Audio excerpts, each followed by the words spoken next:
Hello, this is Rachel Babin from Oncology News Australia, proud producers of the Oncology podcast. It is my great pleasure to introduce our Women in Global Oncology mini-series. We've released this first episode on the 8th of March to coincide with International Women's Day. As you listen, I invite you to consider the women around the globe working in medicine and STEM today, to acknowledge their contributions, to examine what we can do to make things better, and how we can support girls around the world opening their biology books this morning. And so with this in mind, to begin our first episode, I'm going to share a few lines Amanda Gorman wrote in 2017 from a poem titled The Power of Firsts. The miracle isn't just in a girl being the first. It is in her seeing that which is non-existent. It is in her seeing the blank space of an untouched sky and sculpting her own dreams into the emptiness. A girl who is the first is a vision in and of herself. These girls don't want to be unbelievable. They want to be believed in. For educated girls not to be a marvel, but a movement. This series is our small contribution to the International Women's Day movement and a celebration of women around the globe practicing oncology. In these intimate interviews, Eva Segelov and guests delve into the challenges and joys of oncology practice and research in Brazil, India and Mexico. We begin by learning about oncology practice in Sao Paulo with Rachel Riechelmann. And finally, thank you to Professor Eva Segelov, who has blazed her own trail. Regular listeners will know her as the host of the Oncology Journal Club podcast. She's Director of Oncology at Monash Health in Melbourne, Associate Editor of the JCO Global Oncology Journal, a mentor and a mum of 3. Thank you for sharing your insights with us in this beautiful mini-series. I hope you enjoy this episode and share it widely beyond your oncology community. For the latest oncology news and podcast updates, subscribe to the Oncology newsletter for free on oncologynews.com.au. This is Rachel Babin, and this is the Oncology Podcast. G'day. I've got a really special guest, and I'm really looking forward to hearing about the life and times of my good friend, Rachel Riechelmann. Rachel, you do it so beautifully. Can you introduce yourself? Hello, everyone. I'm very happy to be here with my friend for this series of Women in Oncology globally. So I am Rachel Riechelmann. I am a medical oncologist focused in GI oncology. I'm currently head of department in a very large comprehensive cancer center called AC Camargo Cancer Center in Sao Paulo, Brazil. So, Rachel, when you say very large, us in Australia might have a different concept. Tell us about the size of it, the number of patients there are, a little bit about your usual day. Annually, the hospital sees about 9,000 new cancer patients. So it is considered large for Brazil standards. And I see, usually we work in half times. So let's say in the morning, usually it starts at 8, it goes up to 2 p.m. And I see about 16, 15 patients. And Rachel, what's the population of Sao Paulo? Enormous. So if we consider the city alone, I think now it's about 12 or 13 million. But because Sao Paulo is a never-ending big city, so we have the whole cities around that makes the Great Sao Paulo area, and that is about 20 million. So there's a queue everywhere. And what about the health services there? In Sao Paulo and also in Brazil, we have 2 mainly health service providers, I would say. We have the public, which is universal, and everyone has access to it. It's actually in the Constitution that health is a right of the citizen. And this is offered throughout the country. Of course, quality and access varies. The public health system in Sao Paulo is better than in the Amazon region, for example. And in overall, 80% of the people in Brazil, now with more than 200 million people, are covered by the health. Everyone is covered, but they use exclusively the public health. system. And about 20% have their own private insurance, which offers, I would say, a better hotels when patients are admitted, but also has more access to new treatments. So a very, I would say, paradox fact.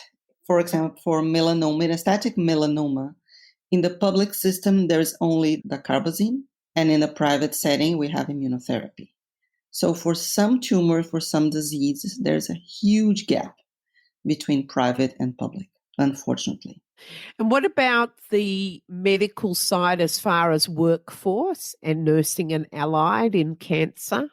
Are there plenty of oncologists, for example? Are you short of people?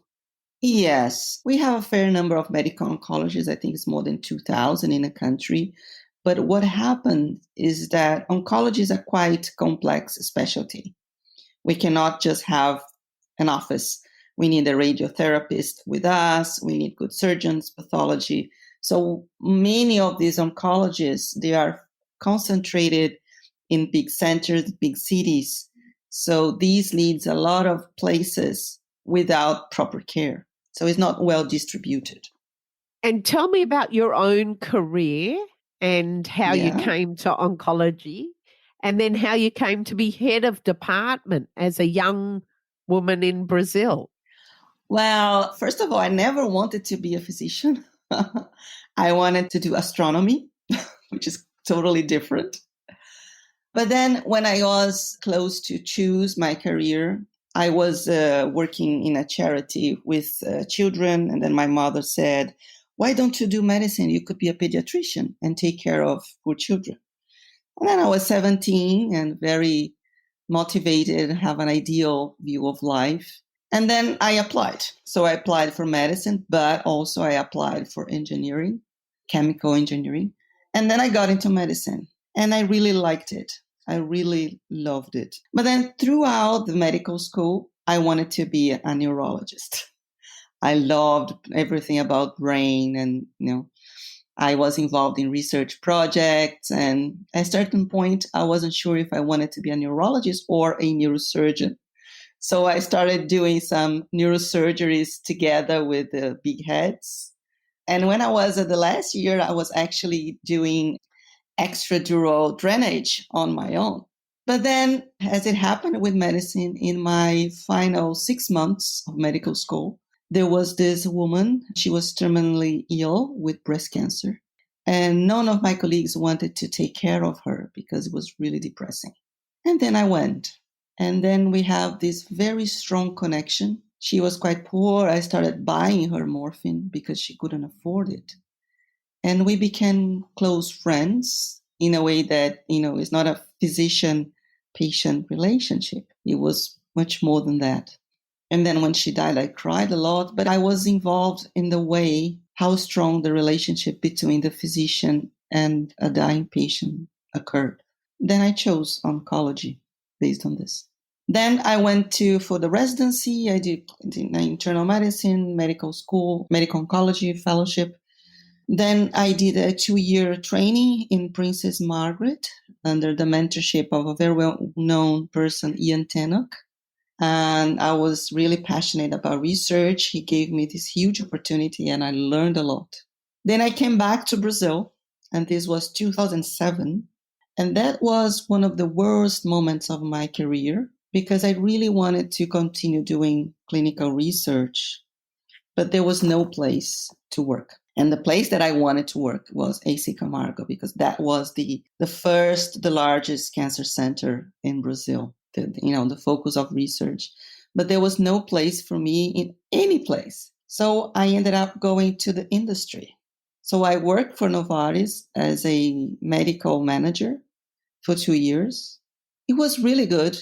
I cannot say that I didn't enjoy it. I learned a lot. It was like a new residency, a new fellowship, because there's so many things that we learn about, leadership, things that we don't learn in medical school, how to engage people, how to encourage your team to achieve milestones, how to make a presentation in a way that engaged the audience, so many different things.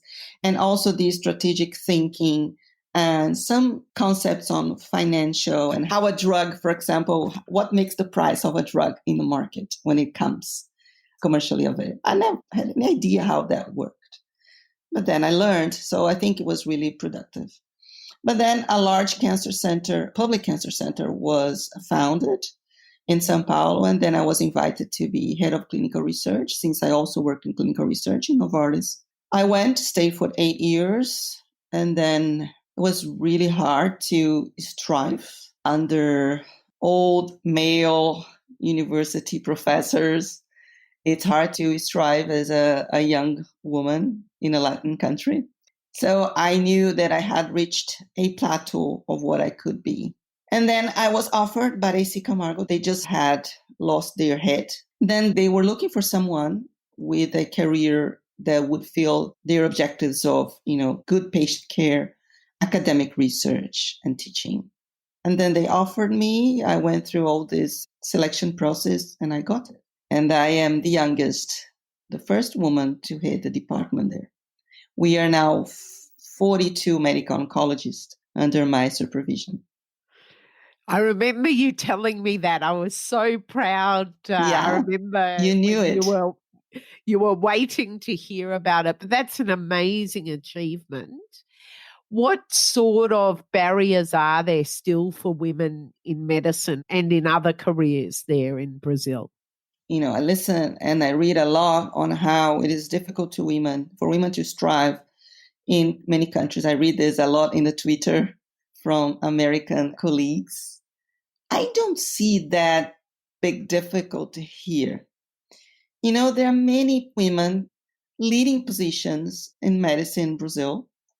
I really don't see that. I think there is probably more difficulties in certain areas like neurosurgery, orthopedics, urologists, because these are really male specialties. But in oncology, there are a lot of leaders, and I really don't see that. I myself cannot say that I had any problems when I took over the department. And I have people in my department that are much older than me. I'm 45 now, and males. And honestly, I didn't perceive any issues.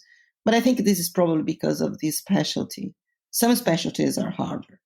So tell us about clinical cancer research in Brazil. What is your access to clinical trials like, translational research, and how does that vary across your very large country? Eva, that is really difficult. Any type of research is really difficult to do in Brazil.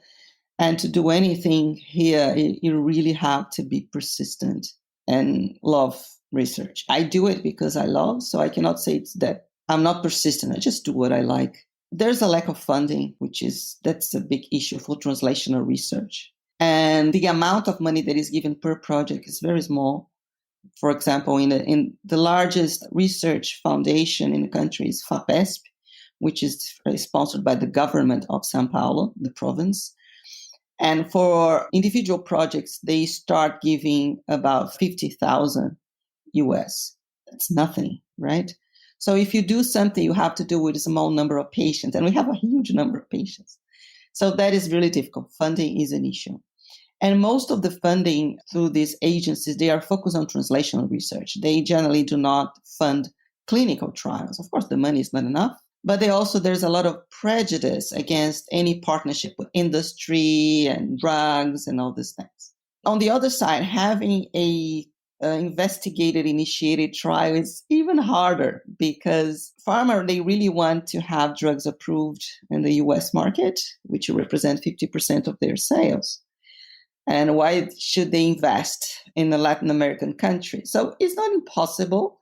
I myself have had 2, probably out of 30 something, close to 40 proposals I've sent. So it's really difficult. It's not impossible, but difficult. And now there's another barrier, which I think it's everywhere. There is the protection of data and individual data and all this. This is crazy where people really don't know how to handle it. So they just say, you can't, you can't, you can't. So recently I was invited by Nicola Fazio to join the Intensive, which is it's a global database of patients with neuroendocrine tumors and COVID-19. And we have quite a few. We have close to 10 patients. Because there's an international partnership, it has to go through the National Ethics Committee.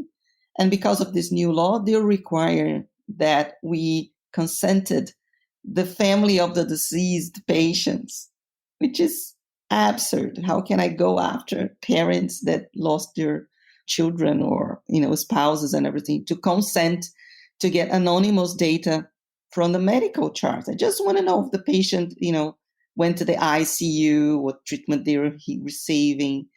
So this is a great barrier. I think it's going to balance sometime, but nowadays it's quite hard. So, Rachel, you brought up the issue of COVID-19. How has that affected cancer treatment in Brazil and also staffing? Well, hugely. And because the country is so large, so COVID-19 has had different peaks of pandemic throughout the country. Sao Paulo was the epicenter. Now we are doing well, but it seems that the numbers are going up again. And the peak of the pandemic here was between March and July. The hospital was empty. Patients just didn't want to come. And we just completed a study we wrote as a research letter and submitted, where we compare the profile of patients with colorectal cancer during these months and the prior year. And what we saw is that a lot of patients that are coming with colorectal cancer, they have much more advanced disease. For rectal cancer, the proportion of patients with T4 is the double. Because, they're starting having, their rectal bleeding in March, and they just came in July or August. It gives time for the tumor to grow. So, and now we're still seeing a lot of, there's a perception that is more metastatic cancer. In terms of the public system, this was a total tragedy, because all the services were, switched to treat COVID. And all elective surgeries, for example, were stopped. And elective surgeries included cancer surgeries. So patients, they didn't have any access to diagnostic tests or to treatment to curative diseases, because the services were all taking care of COVID-19 patients. So this is a tragedy that we're going to see in the next months. For example, it's not uncommon to see patients who are poor. They just, they get their money, they pay for a private consultations because they need desperately a surgery, but there's nowhere to get the surgery. This is so sad, so sad. And certainly we're going to see a lot of, increase in mortality and due to all these things. We hear a little bit about the politics from Brazil. How does that affect you as a practicing oncologist? Does it impact daily or not really? It does, because especially everything that is related to COVID-19. So there's not a single day of clinical work where a patient doesn't ask me, should I take the new vaccines? Because the president now, probably the first vaccine that we're going to have is produced by China. It's called the Sinovac, CoronaVac. And there's a partnership between the government of Sao Paulo and China to have this vaccine here. And the governor of Sao Paulo is a political enemy of the president. So they doing, and the president, keeps doing a lot of things. And now the recent thing that he did, he commented on Twitter and he tried to get the vaccine trial stopped because there was an adverse event. And he was, publishing on Twitter that, look what the government want you to do. They wanted to die from the vaccine. Oh, this stupidity. But actually, the adverse event was a suicide. It was nothing related to the vaccine. A lot of patients on daily practice, they get confused. And then they ask me, should I take this vaccine? So what happens, what I'm sure is going to happen is that we're going to have the vaccine. And a lot of people will not take it because they are influenced by the speech of the president, which is a total stupidity, So this is the impact that we see on a daily basis. And also, all this nonsense about hydroxychloroquine. Oh, that was terrible. Everyone wanted to have that. And also there is this ivermectin, which is a drug for, most of the time we use for, I don't know how to say that in English, flea. It's for flea. Yes, lice. Yeah, lice. And we have a farm. We have a milk farm for cows. I love animals. And in the countryside and the stores, that sell ivermectin for cows, for cattle. They were running out of ivermectin because people were going to the pet stores to buy ivermectin to have it at home because the president said it may cure COVID-19. So it's crazy. It is crazy. It looks like a soap opera.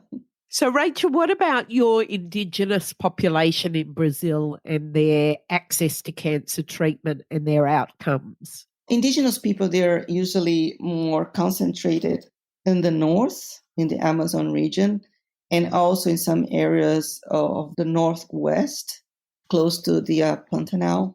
And these people, they receive a lot of incentives from the government for a lot of things. So many of the communities, they have, for example, internet access. They can produce their artifacts and sell to Europe. I myself have visited some of them.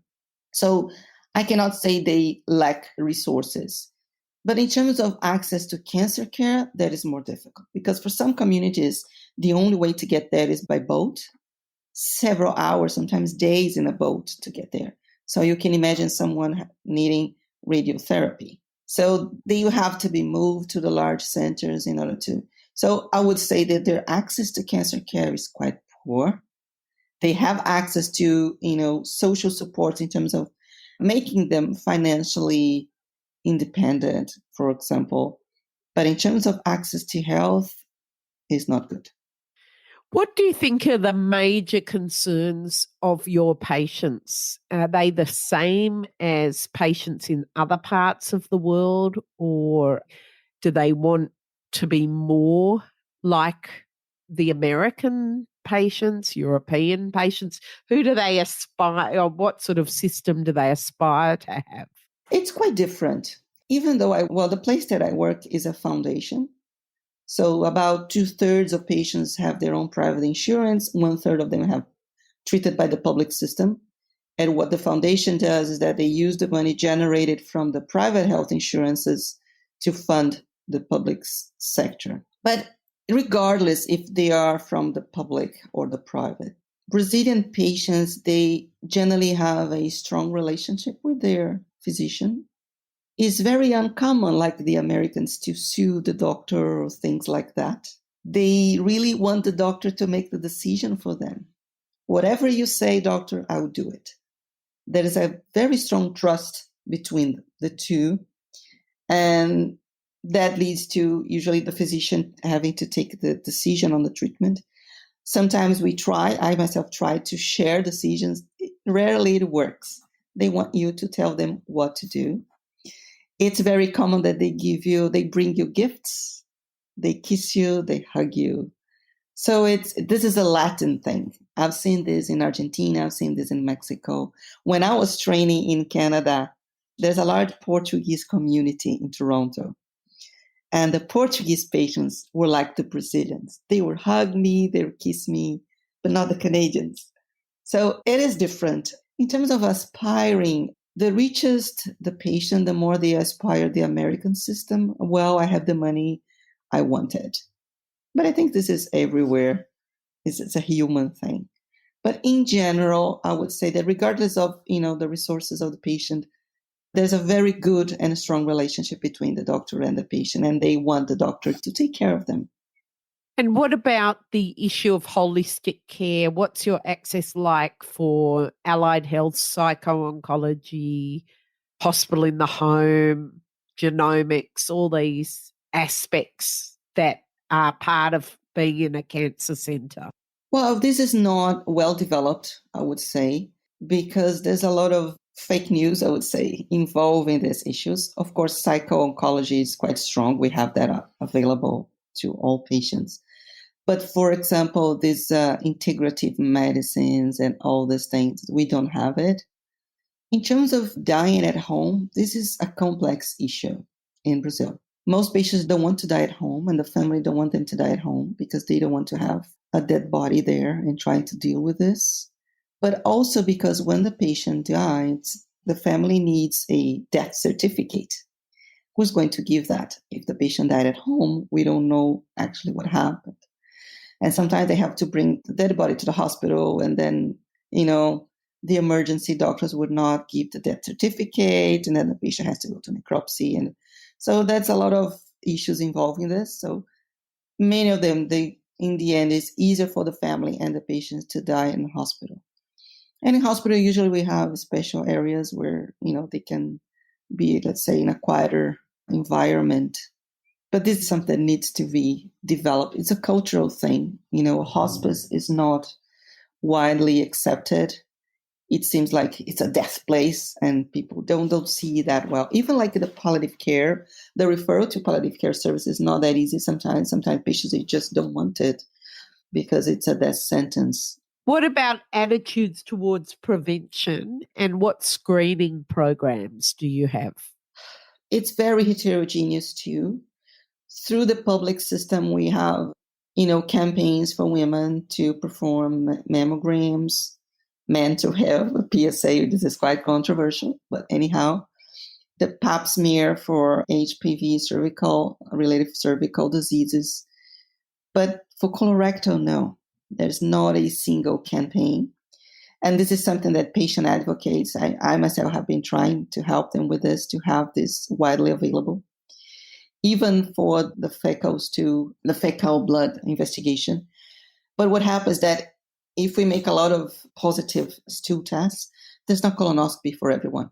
So there's not a wide distributed services for diagnosis for colorectal cancer. So in the end, it doesn't happen. So there's no prevention for colorectal cancer, which among all the prevention tests is probably the one with the higher magnitude of benefit to increase cure of patients, right? What about smoking rates and attitudes towards smoking? It's been decreasing. Apparently, recently, there is a slight increase of smoking among the young people. The young people, they just want to do everything that is forbidden.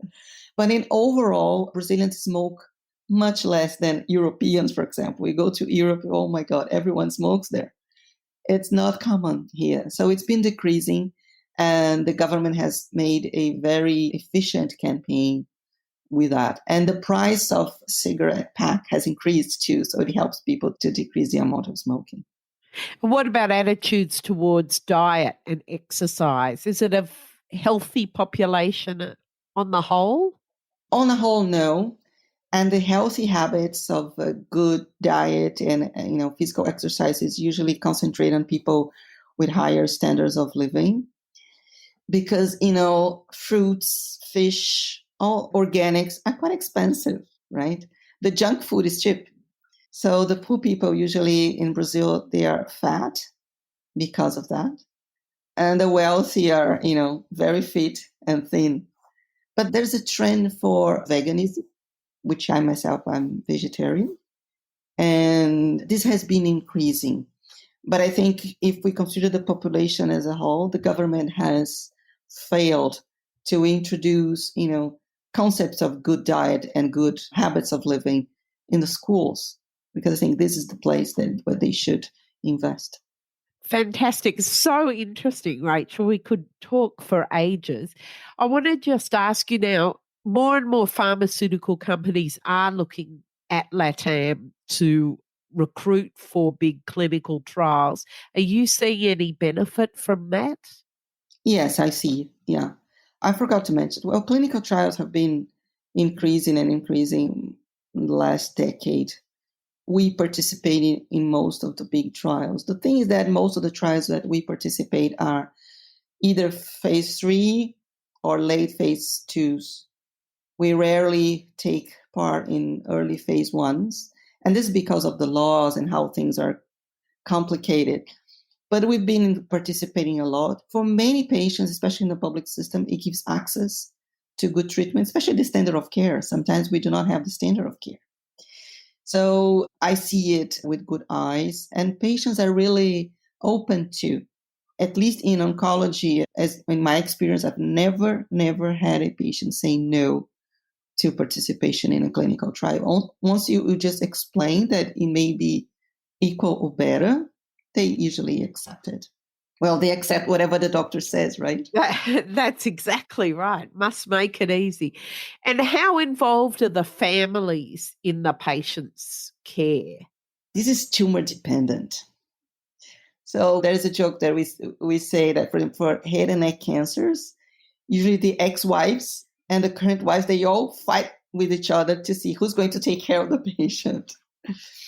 But overall, in GI, it's very, very common that patients come to clinic with someone, always with someone, either a spouse, a son, a friend. So most of the time, the families are really supportive, I would say. What about the attitude towards the elderly? Do you have any geriatric oncology programs? And is there a sort of fatalism about cancer in older people, or is it aggressively managed? Not one neither the other. I think there's a whole concept that older patients with cancer need to be treated, but in a more gentle way. So this is the overall concept. In terms of geriatric services, this is still beginning in the country. And this is because many medical oncologists do not accept or believe that there is a gain in having someone telling them, do this, do not do that. Your chemotherapy may harm patients, It needs more understanding between the two parts. In my hospital, we just starting a program. The geriatric people are really open to do this, and the oncologists too. We think we only gain from each other to have this partnership. But overall, in the country, very, very few services have this. So if I have a fellow or a registrar who says, I want to go overseas and I want to go somewhere different, what would they gain from coming to work with you, Rachel, that they may not get from going to, say, Princess Margaret, a well-worn trail also for Australians? Well, it's a different environment. I always think it's good to have different views of how things work. We have a lot of things in common. We have a large number of patients. We have clinical trials. But as I said, we have a different relationship with patients. So that would be interesting for them to see. If they come, they can open collaboration for research between the countries, which is good for both. But the fellow have to speak Portuguese. That's a great barrier because, although the doctors speak English, patients don't. So I think that would be the main barrier. Do they speak Spanish or only Portuguese? Only Portuguese. Only Portuguese. Okay, so a call out now for anyone listening to the podcast to either start learning Portuguese or if you already know Portuguese. Rachel, it's been an absolute pleasure. It's My so pleasure. interesting. You really are a role model for many people, and I thank you very much for coming on the Oncology Journal Club podcast, our Global Oncology Women's Edition. All the best. My honor. Thank you. All the best.